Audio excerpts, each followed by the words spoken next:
ಈಗಲೂ EVM ಮೇಲೆ ಅನುಮಾನ ಇದೆ, ತಾಂತ್ರಿಕವಾಗಿ ಸಾಬೀತು ಮಾಡಿ ತೋರಿಸಿದ್ದೇವೆ ಅಂತ ಅವ್ರು ಹೇಳ್ತಾರೆ. ಅಂದರೆ ಟೆಕ್ನಿಕಲಿ ನಾವು ಪ್ರೂವ್ ಮಾಡಿಬಿಟ್ವಲ್ಲಪ್ಪ ಅದನ್ನು, ಇಲ್ಲಿ ಯಾರಿಗೋ ವೋಟ್ ಹಾಕಿದ್ರೆ ಇವ್ರ ಪಾರ್ಟಿಗೆ ಬರ್ತೀವಿ ಅಂತ ಹೇಳಿದ್ರೆ ಏನು ಅರ್ಥ ಇದಕ್ಕೆ ಅಂತ ತುಮಕೂರಲ್ಲಿ ಗೃಹ ಸಚಿವ ಡಾಕ್ಟರ್ ಜಿ ಪರಮೇಶ್ವರ್ ಹೇಳಿಕೆ ಕೊಟ್ಟಿದ್ದಾರೆ. ನಾವು ಮೊದಲಿಂದಾನೂ ಹೇಳ್ತಾನೆ ಬರ್ತಾ ಇದ್ದೀವಿ, ಕೇರಳದಲ್ಲಿ ಯಾವುದೇ ಬಟನ್ ಒತ್ತಿದ್ರೂ ಕೂಡ BJPಗೆ ವೋಟ್ ಹೋಗ್ತಾ ಇದೆ. ಅವರು ಎಲ್ಲ ಕ್ಷೇತ್ರಗಳಲ್ಲಿ ಹಾಗೆ ಮಾಡಲ್ಲ, ಎಲ್ಲವನ್ನೂ ಹಾಗೆ ಮಾಡಿಬಿಟ್ರೆ ಅನುಮಾನ ದೊಡ್ಡದಾಗ್ಬಿಡುತ್ತಲ್ಲ. ಕೆಲವು ಕ್ಷೇತ್ರಗಳನ್ನು ಮಾತ್ರ ಆಯ್ಕೆ ಮಾಡ್ಕೊಳ್ತಾರೆ, ತುಂಬ ಬುದ್ಧಿವಂತಿಕೆಯಿಂದ ಇದನ್ನು ಪ್ಲಾನ್ ಮಾಡ್ಕೊಳ್ತಾರೆ ಅವರು. 150ರಿಂದ 200 ಕ್ಷೇತ್ರವನ್ನು ಬಿಟ್ಟುಬಿಡ್ತಾರೆ ಅವರು. ಅಡಿಷ್ನಲ್ ಬೇರೆಯವ್ರಿಗೆ ಗೆದ್ದಂಗಲ್ಲಿ ಅವಾಗೇನಾಗುತ್ತೆ ನೋಡಿದ್ರ, ಆ ಗೆದ್ದಿದ್ದ ಕಡೆಯಲ್ಲಿ EVM ಚೆನ್ನಾಗಿತ್ತೇನಪ್ಪ ಹಂಗಾದ್ರೆ ಅಂತ ಹೇಳಕ್ಕೆ ಬಿಟ್ಬಿಡ್ತಾರೆ. ಅದನ್ನು ಉಳಿದ ಕಡೆ ಇಂಥ ಕೆಲಸ ಮಾಡ್ತಾರೆ. ಅಡಿಷ್ನಲ್ ಕ್ಷೇತ್ರಗಳಲ್ಲಿ ಈ ತರಹದ ಮತಯಂತ್ರಗಳನ್ನು ಟ್ಯಾಂಪರ್ ಮಾಡುವಂಥ ಕೆಲಸಗಳನ್ನು ಅವರು ಮಾಡ್ತಾರೆ.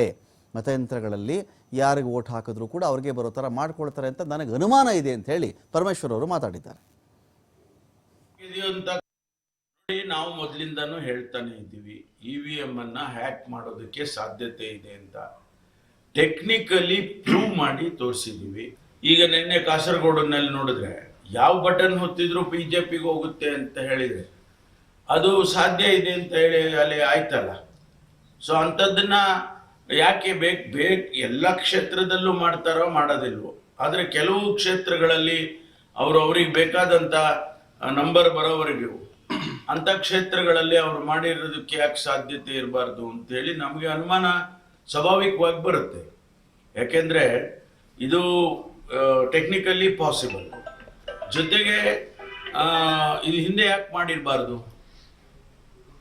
ಅವರಿಗೆ ಇನ್ನು 540ರಲ್ಲೂ ಮಾಡೋ ಅಗತ್ಯ ಇಲ್ಲ, 250 ಮಾಡ್ಬೋದಲ್ಲ.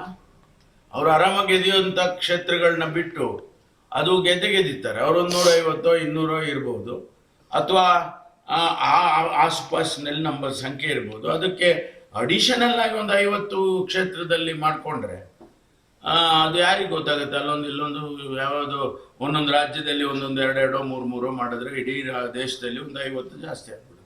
ನೋಡಿ, ನಾವು ಮೊದಲಿಂದಾನು ಹೇಳ್ತಾನೆ